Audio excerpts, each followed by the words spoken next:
Dispatchers help callers on the worst days of their lives. For over 25 years, we've been there. A silent partner in millions of calls thanks to our redundant and diverse networks that ensure call delivery. Today, cities are bigger, traffic more congested, and the challenge is more complex. But you're never alone, because InDigital is quietly improving, implementing, and driving the next generation of 911, so you're supported in every situation. Make the switch at indigital.net. My job is all about purpose. Just the ability to make a difference, to help someone be able to go home at the end of the day. My great-grandfather started the volunteer fire department in Springfield, Nebraska. My grandmother was a nurse. My uncle was a fire chief in Atlanta, Georgia. So somewhere down the line, it was my purpose to be doing this. Yeah, we're a family here. The data we get from Rapid SOS is life-saving.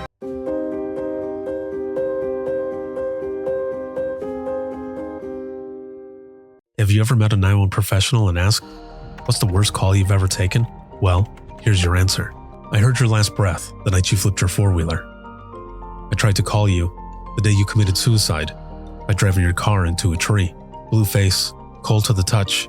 I helped you with CPR after you found your infant face down, not breathing. It messed me up. I did everything I could, but it wasn't enough. You were with me from the beginning, Grandma. 27 years later, I took the 911 call when you died. How fitting to be there for me in the beginning, and I was there for you in the end. I miss you, Grandma. I am 911. This is but a glimpse into the world of emergency dispatch. But what is it really like to answer a call during someone's nightmare? What is the impact of the first responder answering the call? Available on Amazon or where you purchase your favorite books and ebooks. Imagine listening. Your worst day is our everyday.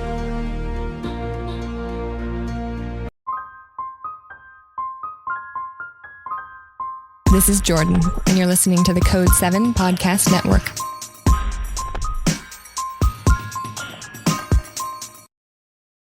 Warning. This episode contains the 3 A's of podcasting: adult content, adult language, and awesomeness. You've been warned. And before my mom had a chance to unlock the door, for whatever reason, I'm holding the sewing machine in one arm, which I remember being super heavy, and going to open the door, and it just opened and those bells went off. And I quickly stopped, grabbed a hold of the sewing machine again, like with both hands, and I turned to look at my mom, who was now looking back at me because she was dealing with my younger siblings and stuff as we got in there. And she goes, "What's wrong?" I said, "Did you leave the door unlocked?" And she goes, "No." And we all ran because you could actually see that the door was just opening very easy. Like, I didn't even have to turn the doorknob. It was just opening. And it was because someone kicked the door in.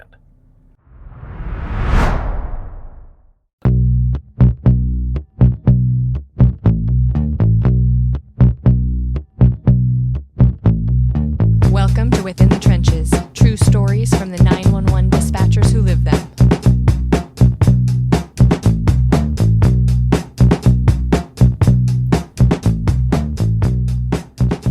Hey, what's going on? This is Ricardo with the Code 7 Podcast Network, and this is going to be Within the Trenches, true stories from the 911 dispatchers who live them. This episode is sponsored by InDigital, a leader in next-gen core services, as well as Rapid SOS, Safer Together. And a huge shout out, as always, to subscribers of the podcast and all of you who are listening, watching, sharing, and supporting. I appreciate you more than you know. I would not be able to do everything that I do if it wasn't for all of you. So thank you very, very much. It is December 22nd, I believe. As always, time is always going by very fast. So it's December 22nd, and this is Christmas week of 2025. And this episode is going to be a little bit different. A couple of the stories that are shared here are stories that I've told before in the past, but this is episode, I believe, 634. Yeah, 634. And if you were coming in on this episode as your first episode, this is going to be brand new to you. And if you're a longtime listener, it'll be familiar, but it is always a good story. And I just wanted to jump in here to mix it up a little bit from the usual interviews and share these stories because, as I said, it is Christmas week. And just to set the stage, I am currently sitting in a parking lot in my car, a parking lot of a Starbucks. And I am in the state of Pennsylvania right now, visiting friends for Christmas that we have not seen in years. I would say probably about 4 or so years it's been. 3 or 4 years, something like that. So if you happen to hear any door shutting or anything, again, that's because I'm sitting in a parking lot. So without further ado, I mean, let's get started here. There's a lot of stuff that has been going on. I'm recently back from a trip to New York City, which I can't say a lot about at the moment. But what I am authorized to say is that I was sitting in front of 3 big cameras and there was an interview going on and it was amazing. It was an awesome experience. I recently posted a video. If you're following me on social media, Instagram, Facebook, TikTok and such, I posted up a video of me being basically lost in New York in a sense, feeling as though I was Kevin McAllister getting ready to take down an enormous cheese pizza. Now, let me tell you, Joe's Pizza, I believe it's on Fulton, 124 Fulton Street, maybe, something like that. That pizza was amazing. If you are ever in New York City, get pizza from Joe's. It was a recommendation, and it was the best pizza that I've ever had. I don't know what they put in that crust, in the dough. It was crunchy, but also, kind of just soft. I can't even explain it. It was so good that I recommend it. If you ever get a chance, make sure to do so. In the video, I'm walking up to the box in my hotel room, excuse me, and I'm getting ready to eat a piece of pizza, and I was showing it to my daughter actually just a little while ago before recording this, and she heard the crunch of the crust, and she's got the chills. She goes, "It sounds so good." And I said, it was superb. So again, shout out to Joe's Pizza out there in New York City. That was amazing. I also got a chance to mark off another bucket list item, which was to go to Kat's Deli. Kat's Delicatessen? I don't know that I pronounced that right, but either way, that classic pastrami on rye and the amount of pickles, just everything that they gave was superb. So if you get a chance, if you're ever in the area, go to those 2 places. It was amazing. Okay, I will stop talking about food because now my stomach is slightly eating itself, and I'm craving that pizza and those sandwiches. A friend of mine told me when they saw the picture from Kat's Deli, they said, "You are going to miss that place," and I miss it. I definitely do. I've been craving it, and it was great. But just, again, all that to say, to be in New York City during Christmas time, that was an experience. I'm definitely going to be going back with the kids and such to have that experience with them. So good. And just some great opportunities that have been coming up. So again, as I mentioned in the beginning, this is Christmas week. This Wednesday, I believe, is Christmas Eve, and that's when this episode is going to be airing. So it'll be great for Christmas Eve because of the stories that I have to share here. So let's go back in time. Let's go back in time to, it was either 93 or 94, maybe, something like that. Excuse me. And during this time, and this story that I want to mention first was actually kind of my first brush, my first run-in, so to speak, with the police. But it wasn't something that I did. Again, I was probably a teenager during this time, but we had we had something happen that we had to have the police come out. And I will say that when I was in dispatch, because I worked in the county that I lived in, and this would be Allegan County Central Dispatch. I started out my dispatch career in Florida, but I finished it off in the county that I grew up in. And we have an in-house computer, or in-house database rather, that we could access from any computer that we had there in the center, and we could go back and search some records, that we needed at any time, that things that were going on that we needed to go back and look up history. So for myself, what I wanted to do was I wanted to check out that specific call, just to read and to see who was on that call, which I did get to see who was on that call. And it was just interesting to be able to read the information that was put in from dispatch during that time, especially because later on I end up working there, right? So it made it even more, I don't want to say special because of what happened there, but maybe just more personal, I guess, because I lived it. And then getting to see it from the other side, it was just really interesting. So again, it's about 93, 94, or something like that. And my dad had recently left. Now, I have a little pause there. That I don't mean it like that. He didn't just like split. He didn't go, to get milk and cigarettes and just never returned. It wasn't. It wasn't anything like that. My grandmother, his mom, was really, really sick, and she lived in what's known as the Valley of Texas. She lived in Donna, Texas, and she wasn't doing very well. She was pretty sick, and my dad and his younger siblings, his younger twin brother and sister, they ended up leaving Michigan, driving down to Texas to accompany their older brothers to help their mom. Because again, she was very sick. They weren't really sure if she was going to make it.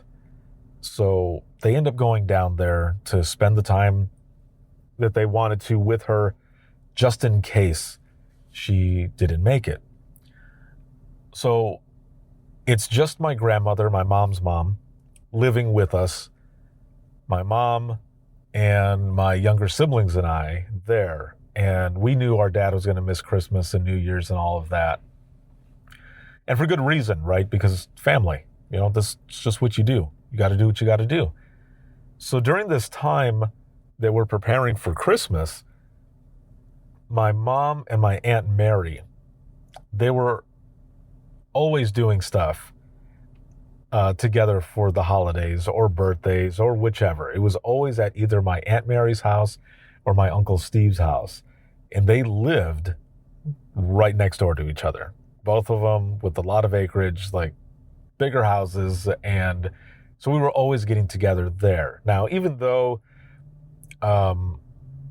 most of those were happening there, we all took turns, but this one was going to be a big one because my mom and my Aunt Mary were, they were going to put on, well, I say they were directing it, putting it all together, but it was myself, my siblings, and my cousins who were going to be presenting the nativity play. That's right. We were doing a play, and we were going to have it at my Aunt Mary's house. My mom and my aunt had, we got the story, right? But they were having us act this out and, doing the parts that we were going to do. And they were sewing every costume. So we were there every day for the few weeks leading up to when we were going to do this play, which was going to be on Christmas Day of that year. So like I said, we were going there every day and such. And this one specific day, I remember, see, my mom had one of these huge Singer sewing machines. It wasn't one of those that was, screwed into a like a cabinet type thing. It was one that's a desktop type where you just, you pick it up and you carry it wherever you're going to take it. But it was enormous and it was heavy. And I remember, carrying it and everything, of course, for my mom. A couple of times my grandmother would say, I can go ahead and take it. I'm like, no, Grandma, like, no. I've got it. So we're out there. They're continuing to sew and do everything that they're doing. My cousins and I and my younger siblings were practicing our lines. We're running through the production.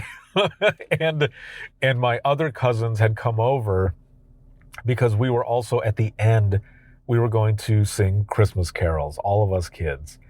And we were going to be all dressed up, and it was the most hilarious thing. But, we were having fun. It was fun. It was before, handheld. I mean, there were handheld video games, but they were not like they are now. And, it's those times where we're just playing outside, either playing outside or we're inside watching a movie or cartoons, or we're playing board games. There wasn't a lot of electronics that we were on. We were not inundated by social media, by smartphones or anything like that. It was just us, it was just having fun. And so we go through all the songs, and which we couldn't stop laughing. It was hard to get through it, but we finally did. I remember my mom and my aunt were like, come on, chop, chop. You guys can do this. We got to get through this. So we get through it all, right? And we go home. And when we go home, I think it was maybe 8 at night, close to 9, something like that. It's dark. We get home. And I'm ahead of the pack because I'm carrying the sewing machine. And actually, I'm not sure why I was, because I should have been last. I didn't have the keys on me to unlock the door. My mom was right in back of me, but she kind of pushed me forward. She's like, you go first.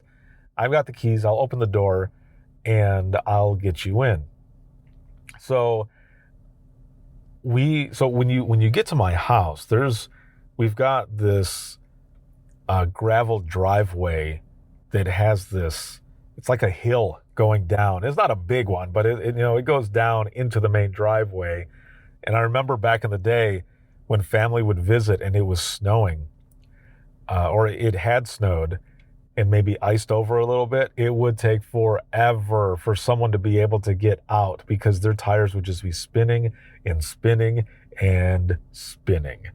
So my dad and I would go, and it's funny to think about it now, but we would run out there and we'd be like, okay, hold on, like roll it back. And then someone would stand up at the top of the driveway because, our driveway was right next to the main road and cars were going by all the time. So my dad and I would get in front and push on the hood, and we would like rock back and forth. And we're like, okay, punch it. And we would start running with it, pushing. And then a car would come. We're like, I thought there wasn't a car coming. So then we'd go back down and then go back up again. And then they would get out of there. So that was always funny. But I remember us coming down and kind of sliding in a little bit and getting off. My mom telling everyone, especially my grandmother, be careful because it's icy. And there was kind of a longer pathway up to the 3 main stairs going into the porch of our house. And then there was the main door going into the house. Now, here's the thing. During that time, and I remember this specifically, like we would have it on there other years throughout the holiday leading up to this specific one. And I think this was probably the last time we did it. But we had sleigh bells, and we put them on the door handle of the main door, but it was on the inside of the house. So we always knew when someone was coming in, no matter where we were inside the house, because we could hear them. When the door would open, we would hear those sleigh bells ringing very, very loud. And I can hear it in my head right now too, which is crazy. So my mom and I, excuse me, and everybody, we walk up into the porch area. And before my mom had a chance to unlock the door, for whatever reason, I'm holding the sewing machine in one arm, which I remember being super heavy, and going to open the door, and it just opened and those bells went off. And I quickly stopped, grabbed a hold of the sewing machine again, like with both hands. And I turned to look at my mom, who was now looking back at me because she was dealing with my younger siblings and stuff as we got in there. And she goes, "What's wrong?" I said, "Did you leave the door unlocked?" And she goes, "No." And we all ran because you could actually see that the door was just opening very easy. Like, I didn't even have to turn the doorknob. It was just opening. And it was because someone kicked the door in. Now, we barely saw this, and we all ran outside of the porch. And I swear my mom had to have picked up my grandmother, because they were down those steps faster than you could, than you could even think. I mean, we were all running, and we hopped back into the car and we took off. And I believe we ended up going to a payphone to call 911. And I remember my mom telling them what had happened. And they said it was going to be a little while before someone got there. And it wasn't because, we didn't know that it was anything in progress. Because I remember we went back home to my aunt's house. And she didn't live close. I mean, she lived like 20 minutes away. And we went over there. And I believe my mom called again. And they said, we've got someone who's going to be heading that way. They were really busy that night. So they had to have someone clear to go over there, because it was, I guess, thinking about it now, because I worked there and because of how I know dispatch works, because we left and there was nobody else in the house, it wasn't maybe considered in progress at the time because we left. So maybe it was just like a little lower priority than, toning it out for someone who broke into a residence. But either way, we ended up leaving from my aunt's house. We drive that 20 or so minutes back to our house. Now, there was a house directly behind ours. It was an old barn that my dad had converted into a house, like an apartment, a 2-story apartment, really. And we rented it out. And during that time, my aunt, Cruz, was living there. So we end up going there first. And we go inside, we tell, my mom tells her sister, my Aunt Cruz, what happened. And she goes, Russ, to my cousin Russ, who's a few years older than me, she goes, "Russ, take the boys upstairs and play video games," because she figured we were traumatized, which we kind of were. So it was like Super Nintendo time, and he had Street Fighter 2. And we were up there. So maybe it was more like 92, 93, thinking about it now, just based off that video game. We're up there and we're playing games, and my mom and my grandmother and my younger sisters were downstairs. Well, eventually, my mom ends up going to the house to meet the officer, because, again, it's directly behind our house. So she just goes, she just walks up through the back door to unlock it, and then, meets the officer. And, or maybe she went around the front. I don't know. I wasn't there at that time. So I'm guessing she went over the front just in case someone was hiding in back. But she ended up walking through the house with the officer, and they found no one. But that front door had been kicked in, and there was nothing stolen except for there were a bunch of clothes that were like rummaged through, and a bunch of that was missing. So they're assuming it was someone who needed clothes. I don't know. And because we had tons of electronics and other things that you would think that people would, want to go and steal, just, thinking about it hypothetically. And there was also like money in different places and jewelry that was all left. It was just clothes that was taken. So we were just like, huh, okay. But did we stay there that night? Hell no, we did not. Because that door was still technically, like, you could just open it because it was kicked in. So the officer takes a report and everything, leaves. We end up getting some clothes and stuff. And I remember, I can see it in my head right now, looking in the closet and everything just being thrown around. And we got a bunch of clothes and we stayed at my Aunt Mary's for a week. During that week, my Uncle Steve ended up going with my mom to the house and replaced the door, put deadbolts on the main doors, and the sliding door, because we had a sliding door that went out to a deck. We had 2 decks. So the very back of the house, which was a newer addition, there was a deck out there, but part of the original house, or at least from when my parents bought it, there was a sliding door towards the front of the house in the living room. And there was a small deck that was out there. So for that sliding door, my uncle ended up basically breaking off the handle of a broomstick and shaved it off enough so that it fit there. And it told her, like, if anyone tries to come in through the sliding door, they're basically going to have to break through the glass to get in, because they're not going to be able to open it, because this piece is going to be blocking it. It's like a secondary lock. So my mom's like, okay, cool. So we go through that week, and then it's time to come home because it's almost Christmas time. We're not far from Christmas Eve. And, my dad's kind of freaking out over there in Texas from what my mom was telling me. And she's like, just stay there. We're fine. Nobody was hurt.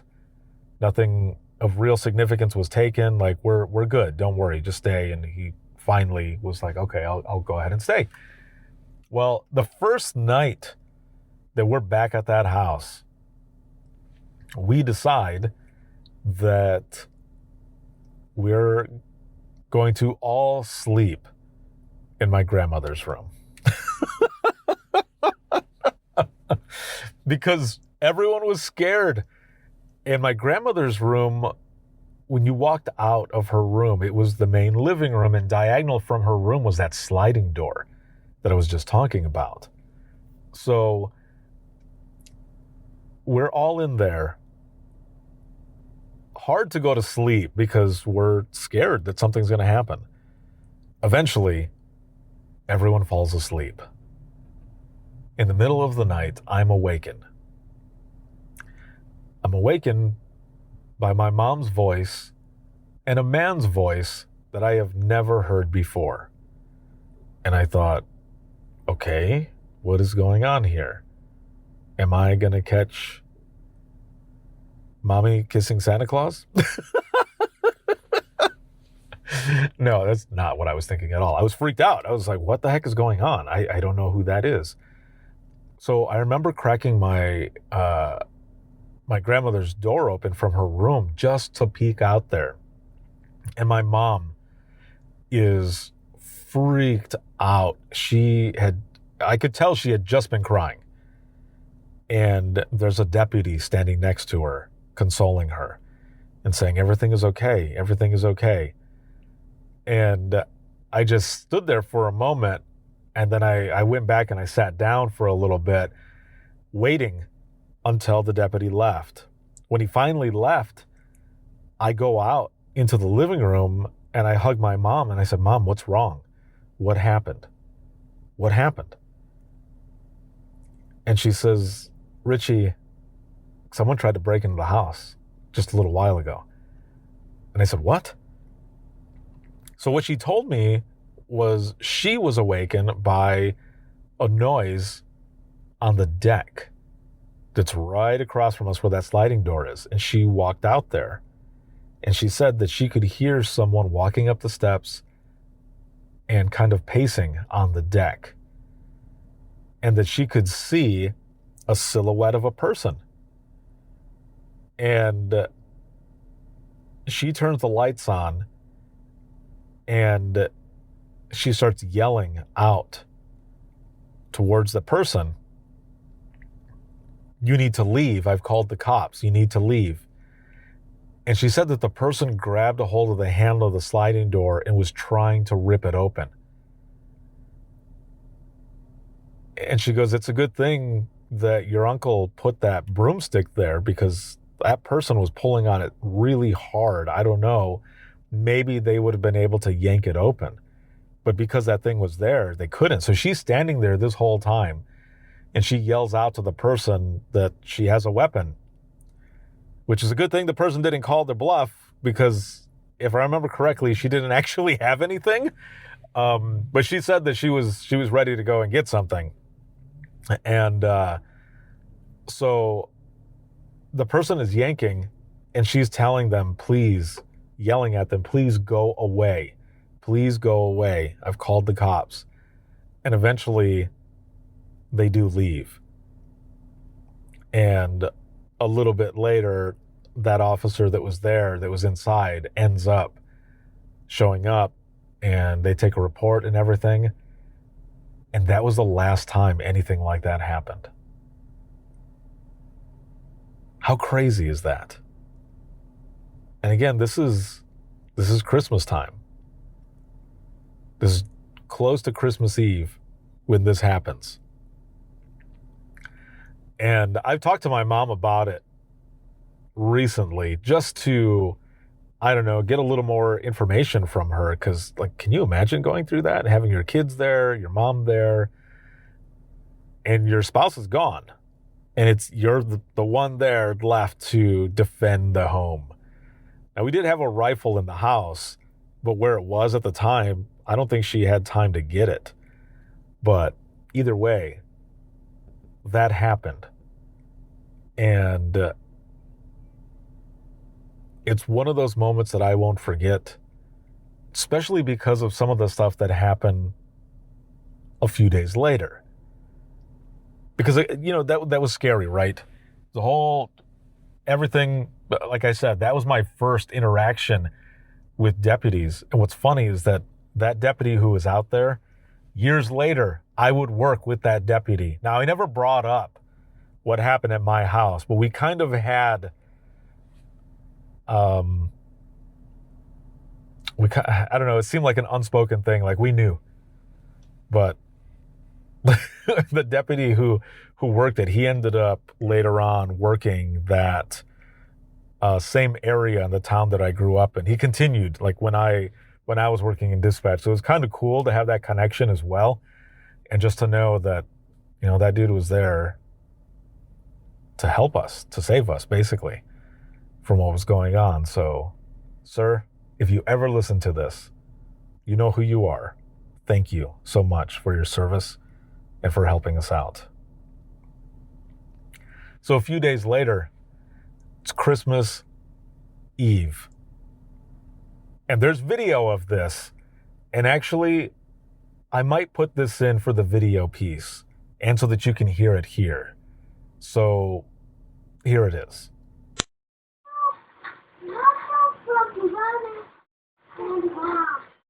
Ivan and Mom. See, it says Dad and Mom. Yeah, Mom.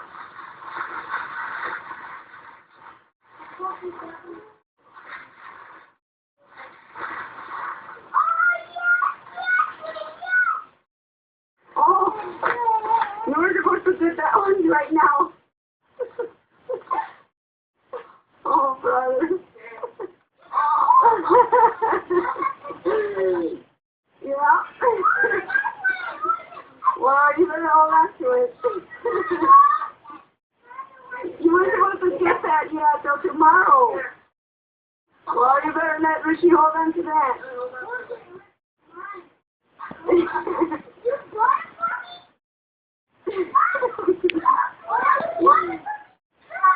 No.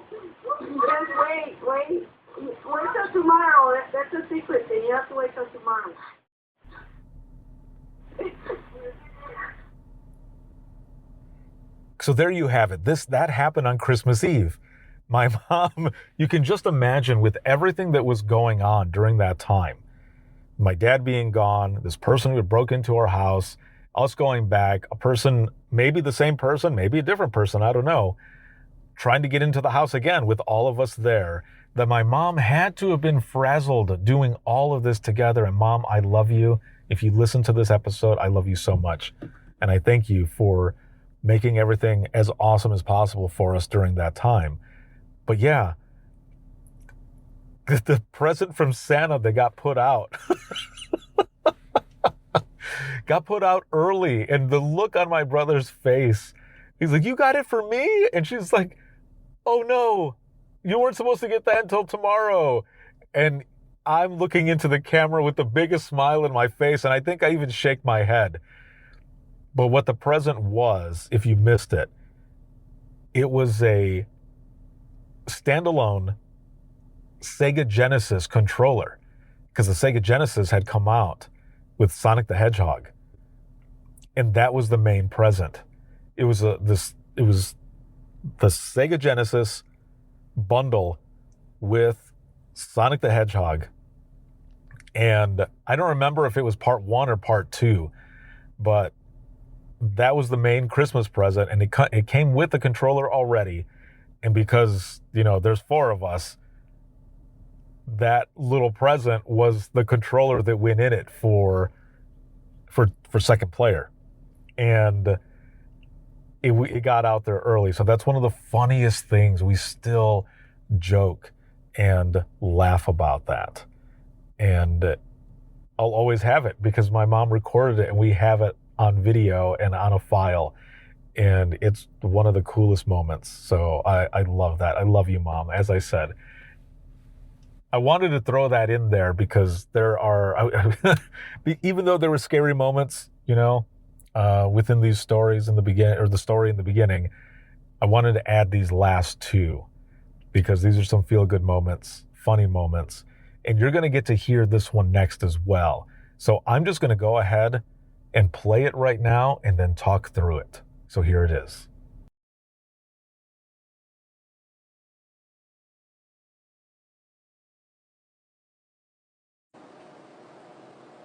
Falcon Central to all stations and units, prepare a copy of BOL.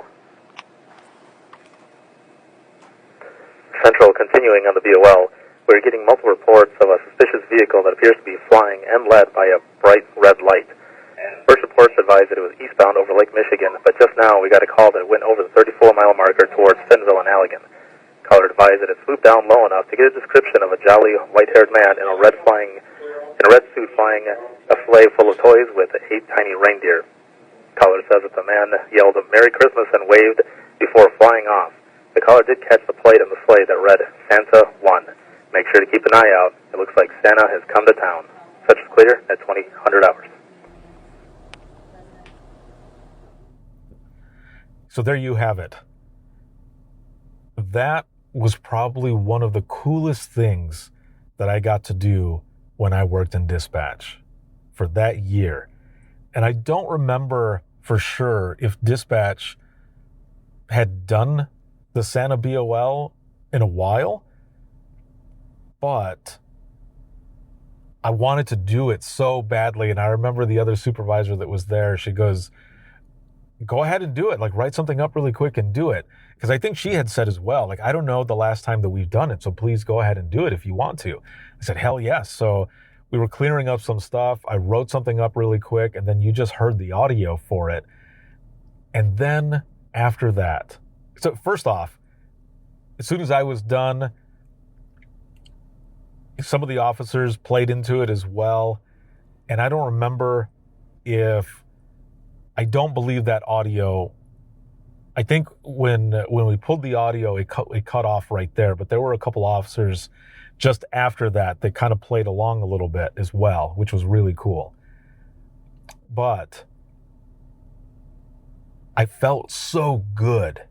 Like, it was just such a great feeling doing that. And I remember just a little while after that, which was the cherry on the top. Well, there's 2 cherries. I'll get to the second cherry here in a minute. But the first one, while I was in dispatch, phone call comes in. Allegan Central, this is Ricardo. And it's a fire chief from another agency, the county just south of ours. And he says, this is so-and-so fire chief with, whatever fire department it was for the county. And I said, yes, sir, can I help you? And he goes, was that you who just put out the Santa BOL? And I said, yeah, it was. I said, you heard that? And he goes, yeah. He goes, I had my granddaughter sitting with me, and we were scanning the radio, and we just happened to come onto your channel right when you started, right when you put the tone out, and we heard the whole thing, and she had the biggest smile on her face.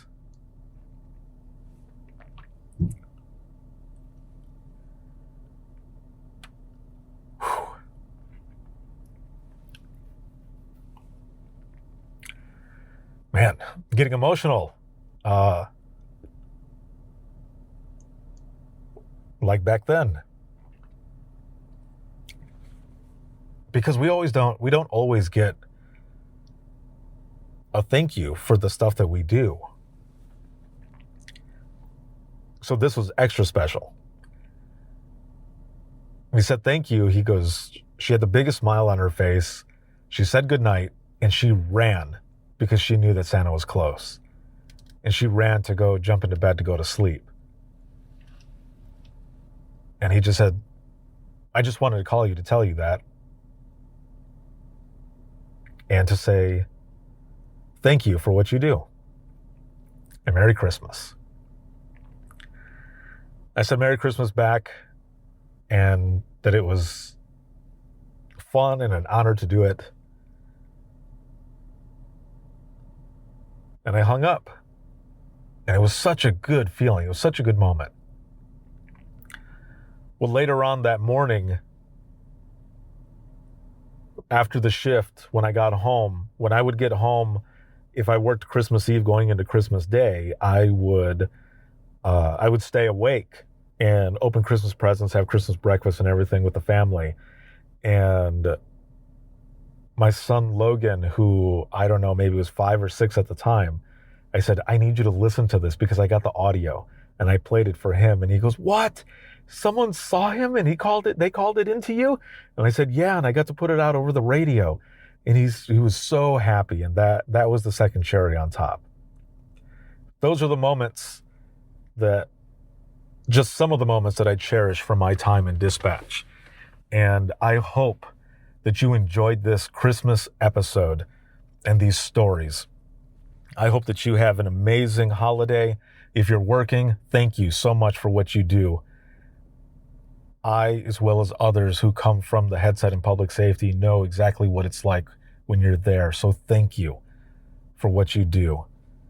And for those who are watching and listening, if you have any comments, questions, you ever want to be a guest on the show, you can simply go to links, and that's links with 2i's.co/IAM911, and you'll find everything there. My email, social media, where to follow, where to hear the latest episodes of the Within the Trenches podcast, the Imagine Listening podcast, and to schedule an episode with me, whether you are new to dispatch, a seasoned dispatcher, or retired dispatcher. For over a decade, I have been capturing dispatch stories, and it is my passion, my love, and I would love to share your story. Please contact me and we will do something. There's also a link for the free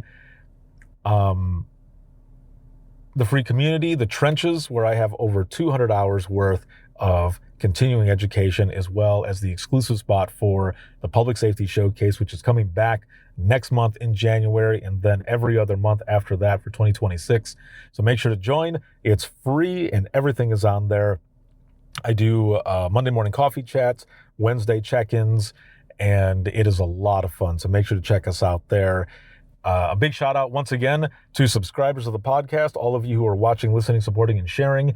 And shout out to In Digital, a leader Next Gen Core Services, as well as Rapid SOS, Safer Together, for being sponsors. Thank you very much. And again, Merry Christmas. Enjoy your holiday together. I love you guys very much, and I will see you all in the next one.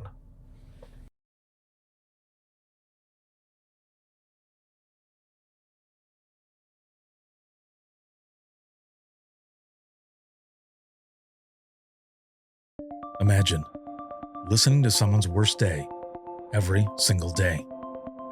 Imagine listening as someone experiences life through their worst nightmare to the miracle of birth or a life saved.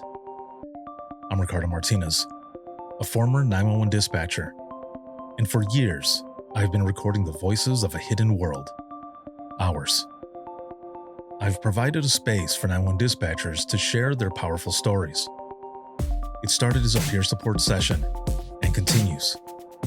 Dispatchers sitting together, sharing out loud, or writing down what they couldn't say. Some stories will grip you. Stories of heartbreak, resilience, and calls that haunt us long after the line goes quiet. But imagine listening is more than heavy emotion. It's about healing.